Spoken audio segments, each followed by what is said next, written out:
ठिकाणी वंदन करण्यात येते। कालिदास कोळंबकरी या ठिकाणी पोहोचलेले आहेत, इतर नेते सुद्धा शिवेंद्रराजे भोसले या ठिकाणी उपस्थित आहे आणि आपण थेट त्यांच्याकडे जाणार आहोत। शिवेंद्रराजे, आजचा दिवस तुमच्यासाठी किती आनंदाचा आहे? कारण सर्वत्र आता महाराष्ट्रामध्ये दिवाळी साजरी केली जाते।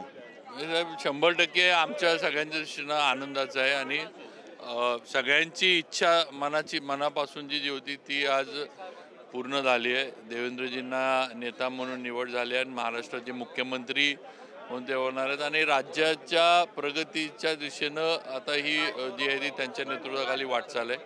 हे नुसतं आमचं नाही तर राज्यासाठी महाराष्ट्रासाठी पण ह्या तसा आनंदाचा आणि अभिमानाचा क्षण आहे। नक्की छत्रपती शिवाजी महाराजांना वंदन करण्यासाठी आता देवेंद्र फडणवीस येथील इतर नेते येतील, हा क्षण तुमच्यासाठी कसा आहे? नाही, देवेंद्रजींचं पहिल्यापासूनच छत्रपती शिवाजी महाराजांवर म्हणजे भरपूर निष्ठा आहे, श्रद्धा आहे आणि एक अभिमानाचा क्षण आहे की आज आपला नेता महाराष्ट्राचं परत एकदा नेतृत्व करणार आहे आणि नक्कीच आज त्यांच्या नेतृत्वाखाली आम्ही काम केलं आहे। आम्हाला ताकद त्यांनी दिली आहे। आज जे काय आम्ही निवडून आलो आहे सगळे हे त्यांच्या ताकदीमुळं आणि त्यांनी दिलेल्या सहकार्यामुळे आम्ही आलो, ही वस्तुस्थिती आहे। त्यामुळे छत्रपती शिवाजी महाराजांनी 12 बलुतेदार 18 बलुतेदारांना एकत्र केलं आणि मग शासन केलं, महाराष्ट्रामध्ये एक इतिहास घडवला। अगदी त्यांच्याच पावलावर पाऊल ठेवून देवेंद्र फडणवीसही सरकार चालवणार। 100% सगळ्यांना बरोबर घेऊन सर्व धर्म, सर्व जाती, समाज सगळ्यांना एकत्र घेऊन सरकार चालेल 100%।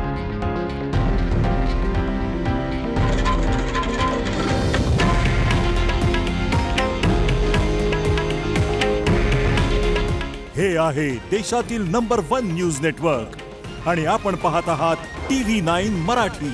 काळजी तुमची, हित महाराष्ट्राचं।